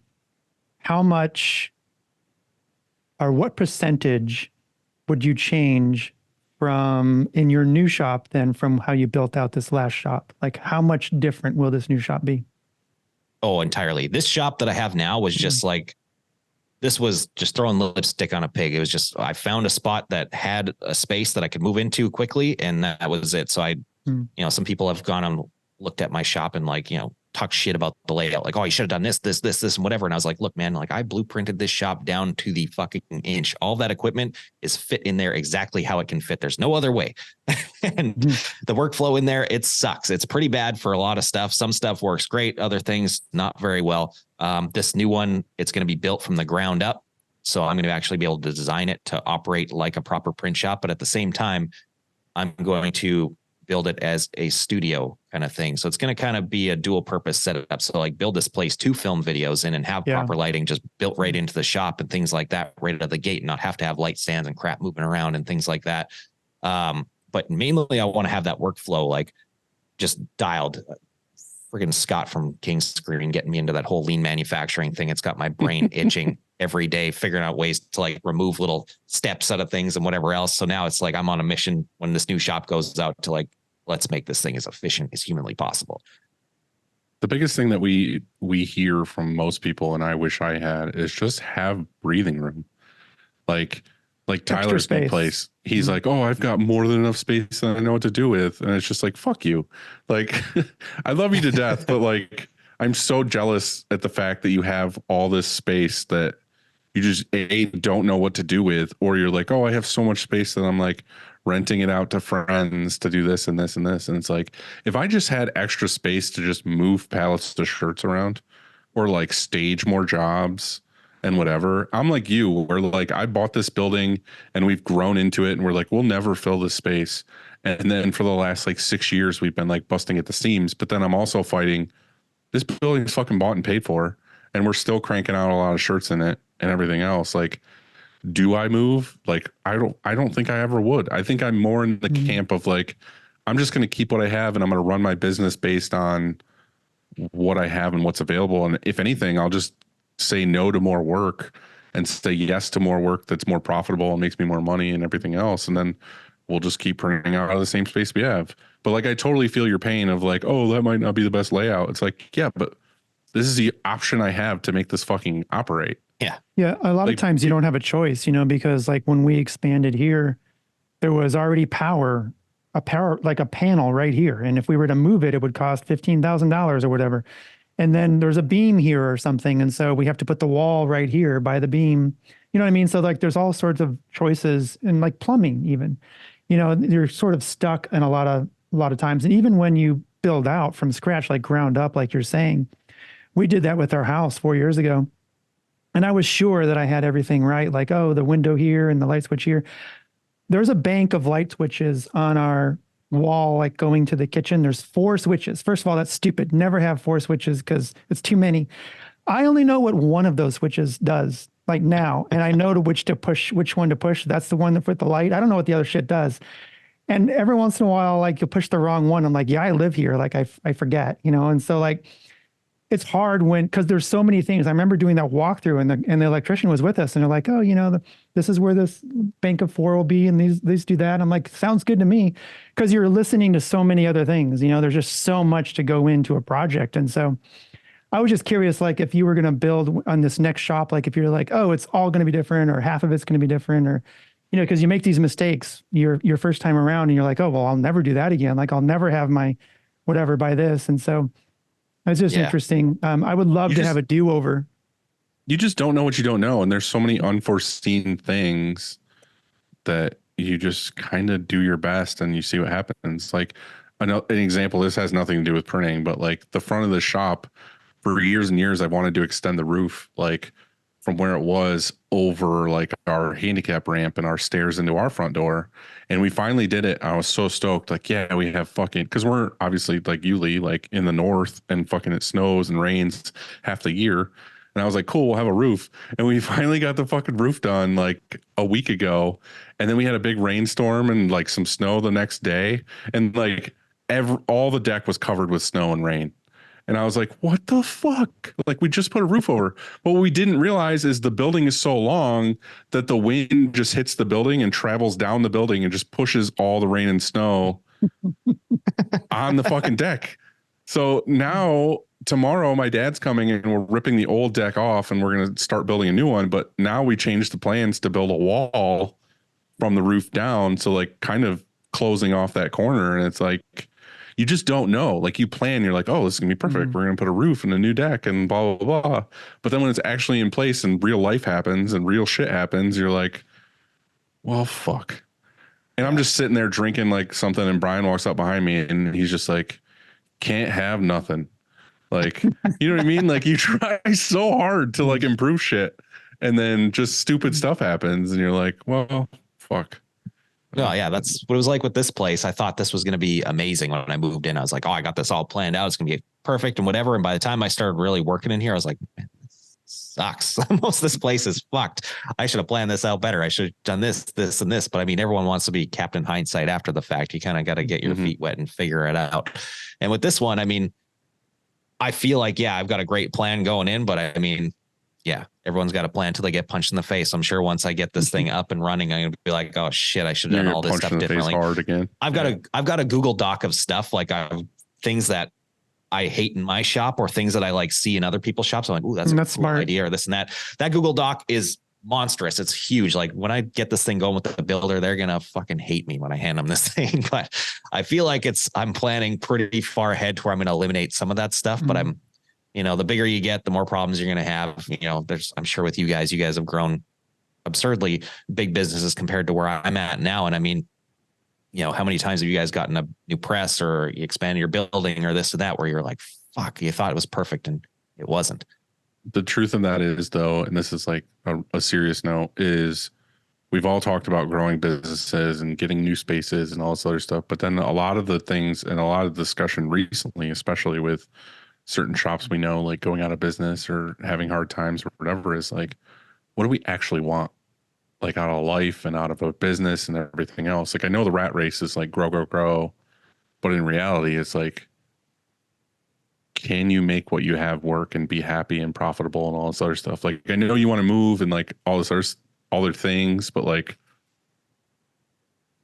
can you make your business solid with what you have currently? And could you do it for another 5 years? Could you do it for another 10 years? Whatever. Like, I know you might be limited with your press and whatever else, but what's the future of the industry? Like we could go on for another 2 hours talking about this, but the whole digital thing and DTF and like all this other stuff and whatever. And it's like the future that a lot of us are seeing now is when this stuff takes off and gets better and better and better. It's like, okay, my opinion is in the future, you're not going to need a press that's over a 5-color press or 6-color press, because anything over 6 colors, you're going to do some kind of hybrid or digital or DTF or something. And then you're like, oh, cool. Well, 2 years ago, I just bought a fucking 85-color press. And now it doesn't mean anything. It just takes up half your shop when you're running 2-3-color prints on it all day long. Right.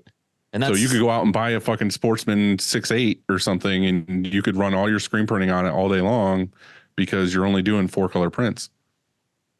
And that's kind of like why my head went towards the oval immediately, is because you can kind of configure those things up or down as you need to. You can add on like to it. You can add them on and take them down or whatever, things like that. So I was like, that seems like a smart option. So that because I feel like screen printing is not going anywhere. Everyone said that, DTG was going to kill it off. And obviously no, it's never going to go anywhere because it's a volume thing. It's impossible. But I mean, things like hybrid, I feel like that's going to become more and more common eventually once the industry figures out how to get the tech properly. And once it starts getting produced more at scale, prices come down, things like that. That's why I was kind of planning ahead for that. Cause it's like, that's where I can kind of see my shop going at some point. If we do have some of these crazy 18 color prints, like I don't want to register 18 screens together, but we have this hybrid that where we got to use a couple screens and then plop up this thing in the. But that's what I'm saying is you with your 10 color, say you stretch your business out to be in your building for another 3 years, 4 years, and then you're super comfortable with a hybrid option. You throw a fucking digital hybrid machine on your 10 color, and now you don't have to move. Like you can do any print you can imagine on that press. I don't think that would fit in my building. You're doing whatever. I'm just saying, like, there's things to think about in that capacity of like grow. And this was a shop that just went under. Again, I'm not going to mention it. We talked about it in the last episode, but a lot of other things were like, oh, we have a Polaris and we have 3 digital squeegees and we have this and this and this. And it's like, yeah, but how much debt did you accrue trying to keep up with the Joneses and like do all these cool new things when you find out that like, maybe if you would have scaled it back and just like printed regular shit or said no to a few things or whatever, like, would you be in business still? Yeah. I usually play a lot more on the safe side with that kind of stuff. Like if I'm going to make a big purchase for my shop, 9 times out of 10, like I'm not financing that thing. I'm buying it. Shit like that. Like I don't like having debt and like risk hanging over my head too much. I'll take like little bits of it, but not a ton of it where people overextend themselves and like, oh, let's, invest $2 million into our business to grow it and whatever. And then they totally fuck themselves. Like, I'm not going to do something like that. If I'm going to invest $2 million in my business, I'm going to pay $1 million of it in cash kind of thing. That's where I'd feel comfortable, things like that. And that's how I've kind of built it the way I've built it. Like I should have, when I was in the basement days, I should have moved into a commercial building with an auto probably within the first 6 to 8 months that I started printing. I was doing enough stuff that I could have done it then. And I just said, no, this is a brand new business. I don't know really jack shit about what I'm doing when it comes to running a business, when it comes to screen printing in general, all this other stuff. Like I want to make sure if I'm going to take this step, I know 100% what I'm doing. And I feel like that's what I'm kind of doing with this one. Like with the shop now, we're busting at the seams and we really, really need to move, but I could purchase the land right now and get the building going like next week and whatever, but I kind of want to sit on it and do each thing one at a time. So that's one, not as big of a blow. That's exactly how I've always done it. Yeah. And just to make sure that like, I'm not just like in this freak growth spurt right now. Like what if all of a sudden 6 months from now, that's not happening, things like that. Or I don't want to overextend myself. So like, okay, I'll buy the land first, get that settled up, sweet. And then now I know I don't have all this looming debt, whatever else, then I'll put the building on it and so on and so forth. And that's just the way I've always kind of done things. I like doing it that way. It's the slow road, but I mean, it's the safe road. And that's the way I'm going to grow this thing probably forever to where, it's kind of a sustainable growth thing to where you're not overextending yourself. There's also countless times that like I've had an idea in my head of like, fuck yeah, we should do this. We should do this. And then you kind of let that like honeymoon phase die. And then once that's over, you're like, oh man, I'm glad I didn't fucking buy that because that actually wouldn't have worked out. Or the big customer I had for that isn't around anymore, whatever. Like, yeah, you're procrastinating to a degree, but also I feel like it's kind of a safe thing too of like, maybe, do I actually need this? Like, I know you're on the other camp than I am, Andy. I know that you're I like, think that finance I am. it, get it. That, I'm not saying finance it, get it. And I think that's risky. I think that there are calculated risks you can take and you should. I mean, that's one of our jobs as an entrepreneur. I mean, we're playing this game that there's no guarantees. And if you build this building and let's say you buy an 18 color oval and shit goes south and there's no longer a need for it, well, then you just pivot and you sell it and you buy the piece of equipment that you do need, and so it's like you adapt. I think that we can't predict the future too far out, and you just make your moves and you're thinking this is a good move for you. You can get more efficient, make your move. You can finance some of it. Who fucking cares? And if it doesn't work out, sell it, and buy something else, buy the DTF, buy 20 DTF machines, like whatever it is, at least you'll have the space then, to operate and also make it more efficient. And so I'm just of a camp where I like risk. I like a little bit of risk. I think it's fun. It makes it exciting. It spices it up. And yes, you can play it safe, but I like being out there getting fucking dirty and whatever, scrapping it up and figuring it out. So yeah, I don't know. Yeah, But I do a little bit of that. Honestly, I'm not totally safe with it. There's been times while like getting into this business, I invested every fucking penny I had. It was either that works or I moved back in with my mom at 30 something years old kind of thing. I threw everything I had at it. But now it's at the level where like the stakes are so much higher, where it's like, it goes from like a $30,000 little screen printing kit to get started to now it's like, okay, here's like a couple $1 million to make this next step kind of thing. That makes me shit my pants a little bit because that's a level that I never expected to be playing at. yeah, but you're alive. There's nothing wrong with a couple streaks in your underwear. Just, Yeah, it's scary, man. But I mean, at the end of the day, it's super fun. I enjoy every minute of it, even all the stressful parts, and really like, yeah, I don't know. I've built myself a job that I love going to every single day. That's the best part about this thing. I've been home for 9 weeks, basically recovering. Dylan, Yes. From this surgery, and it is the absolute worst thing just to be stuck at home and not doing stuff, so I'd rather be like out there just doing something than just being stuck at home. And it would be fun. Like, it's exciting. I guess that's what I'm trying to get at. Like, that's living, just like I like that kind of thing. So over unders, here we go. We have 4 today. And the first one is journaling. So do you think journaling is overrated, underrated, or properly rated? I would say proper. I do it here and there. It helps me sleep sometimes when I've got a ton of shit on my mind. I have to write it down, or else I just sit there and toss and turn forever. So I'd say it's right around the middle.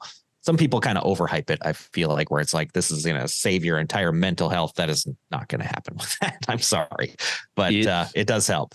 It terrifies me because I feel like if the things that I'm thinking I'm supposed to write down and I write them down and someone finds that journal, I'm fucked.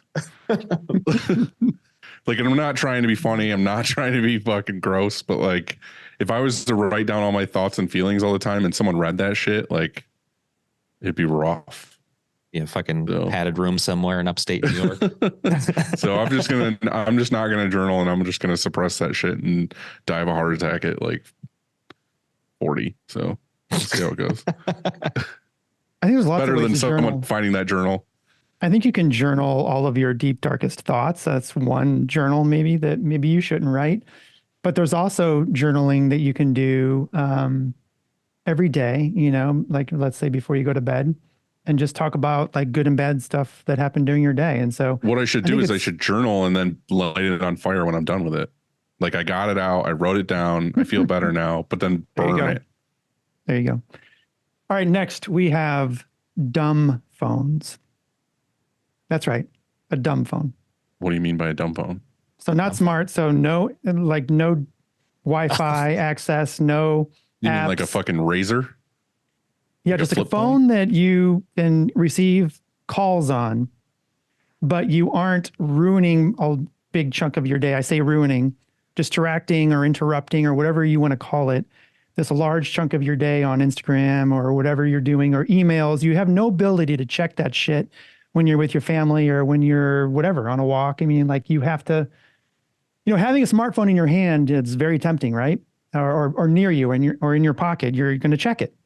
You're going to check out, in fact, from family meals or from family conversations or whatever that is. And because it's in your hand. So getting a dumb phone, you can't do that. So what do you think about dumb phones? Going back to you're basically going back in time.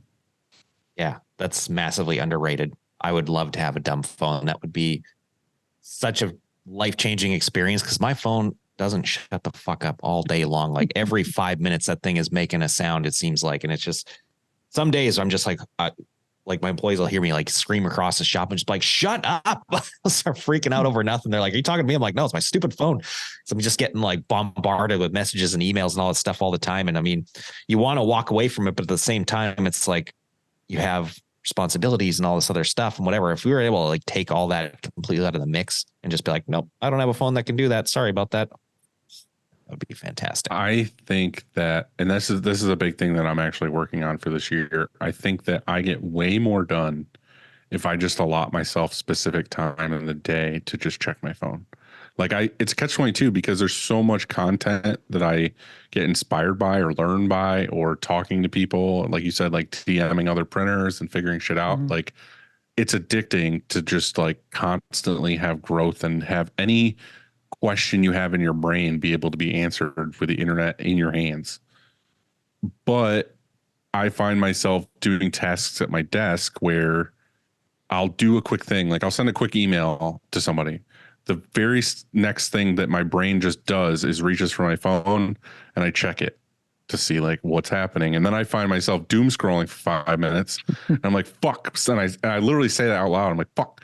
And I set it down. And then I go to the next email, or the next task. And as soon as I finish that one, same thing. Like pick up my phone. And it's like I need to just fucking like put it in my pocket on like silent, or I just need to like lock it in something and just be like, you know, when I'm going to check my phone and DM everybody or see what's going on in the world today is like 2 or 3 times a day, not My problem 8 hours a is- day.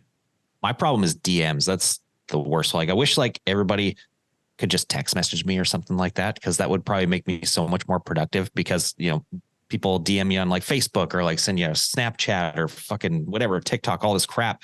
And every time you open it to check that message, you end up scrolling through some other stuff and wasting a bunch of time. That's Yeah, what gets true. me all the time. I notice myself doing it so much, and I have to stop myself. If I get text messages, I'm in, out, I'm done. Phone's back in my pocket. I'm back to doing what I'm doing. But if they DM me on Instagram, I end up burning like 10 minutes every single time. So I don't know how to rate it, but I would gladly take a dumb phone again. Give me the Razor back. I miss that thing. Okay, this sort of ties into this same thing, but I heard about this thing where people don't answer their own email. Like they don't even log into an email. They don't write their emails. They don't read their own emails. we went over They have a this. Lee did service. that. Who did?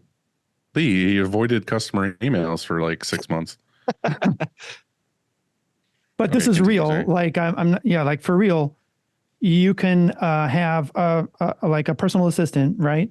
And they can read through your emails, like they have access. So they read your emails, and anything that's important, like they can't answer, they send you like maybe it could be even a text. You know, they can say, hey, you know, this email came through and what do you think of this? And then you say yes or no, or whatever it is, short answer. And they compose the email and send it for you. So like you're never, because I know that I'm stuck in my emails a lot and like, oh, I have to write it a certain way. And I'm thinking actually about using AI for this. But I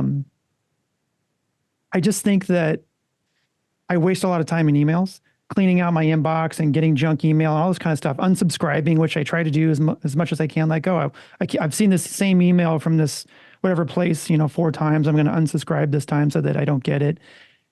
I'm just thinking like trying to free up more time answering your own email. Overrated, underrated, properly rated. I guess like we were explaining, it's like a VA, like a virtual assistant, right?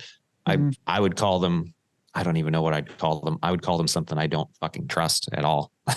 Personally, I would not want to have someone else being like the voice of my business for me. That feels terrifying. At least like if I'm going to do it, have someone that's like in-house kind of thing that I can kind of monitor what's happening. They can ask me a question. I feel like if someone's going to be texting me how they should answer something, I should just answer the email to begin with and be done with it. It'd be faster personally, but the trust issue would be a big one for me. So I'd say VAs would be overrated in a sense, because I think you're putting too much trust into a random person that's like probably overseas somewhere else. Stuff like that scares me in the sense of like humanity. And that's where I have a problem with AI is a lot of the shit is getting so automated and so like whatever, or people are like, oh, why don't you have a virtual assistant for this or this or this? And it's like, but then who the fuck am I talking to? Like, why are people are coming here to talk to us or talk to me or whatever. And like, I don't want someone to email me and then have someone in fucking some other country answering in my voice.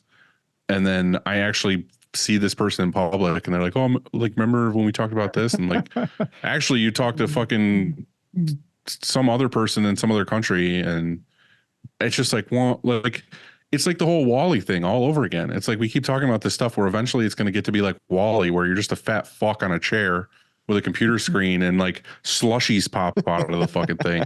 Like, I don't know if you remember that movie. I had a kid and like I've seen Wall-E a million times, but like there's this guy and girl that never see each other, and then they bump into each other and the computer moves out of the way or whatever, and they're like, oh, you're a human and I'm a human, like let's talk to each other. And it's like that's what it's gonna fucking come to if everything is just like AI, this answering emails, everything else. It's like, have some fucking human interaction, like talk to people. Yeah, exactly. Like, so that's it. That's what email isn't. That's not human interaction. I guess you're all writing. my inboxes is people emailing me specifically to like do a task or whatever, like, or a customer. Like, it's not like bullshit of like Half my email is bullshit. All right. I'm with, delete 'em. I am with, I'm going underrated having somebody answer my emails. I guess it depends on your inbox. Yeah. Last and definitely not least in this case, cashews. Well, underrated. Have you had the everything seasoning cashews? Oh no, but I have a big bag of honey sesame. Sesame. Honey sesame. Yeah, you've ever heard of that? It's really good. It's brand new. Sesame. Yeah, that's what I have. They're delicious. I've always gotten cashews for Christmas. People get me like a big jug. But I recently discovered maybe 8 months ago the everything bagel seasoning cashews. And they're really, really good too. Sounds good. Have to get me some. All right. Well, Lee, thank you very much for chatting with us today. Godspeed on this new expansion in 2024 and all this hiring The and all expansion, the education things That's you want right. to do. I'm glad you like in stone agreed to make a video for every Sunday. All of our listeners will appreciate the fact that that is 100% what you're doing. Oh, man, please, someone come to me looking for a job for that, because I will gladly hire you to help. I am going to note though that you did make a video recently where you said, I plan on making easier short form, less formal videos. Yeah, I've got a bunch of them shot, ready to go. I just don't have time where to the sit fuck down and are edit they? those damn things. Where are they? I got a bunch more I got to shoot. Apparently, there's a bunch of shop hacks in my shop that I wasn't aware are shop hacks. When Ryan was here and Zach, they were just like, oh shit, that's a shop hack. That's a shop hack. That's a cool shop hack. And I was like, fuck, I don't know. Like, this is just stuff I do every day. I don't know. It's a shop Lee, hack. they don't mean dick until you post them. Yeah, I guess so. I got a few though. I can spit out real quick. I got a couple real good ones. I just want the content. Okay. For me, it's trash TV. I just like watching it. Put it out there. Okay. Well, give me some ideas, damn it. Okay. All right. Deal. I'll blow up Got a your little DMs even more. Yeah, all the little 1 minute videos I can produce, I'll freaking crank out like 10 of them in a day, and then you got like 10 weeks of viewing pleasure. Okay. Sounds good to me. I like it. Again, appreciate you coming on, man. Thanks for doing this again. Thank you guys. I love seeing the growth. Keep doing rad shit. And we'll talk to you again when you're in your new building and you're fucking Lord of the Land, best screen printer in Canada. That's Yeah, And we'll have that go trophy from there. on the shelf in my office when you guys come Right. back. It'll be awesome. It's like a maple syrup fountain. It's just constantly going. That would be probably the best trophy of all time. Yeah, exactly. All right, dude. Have a good night. You guys too. Later, man.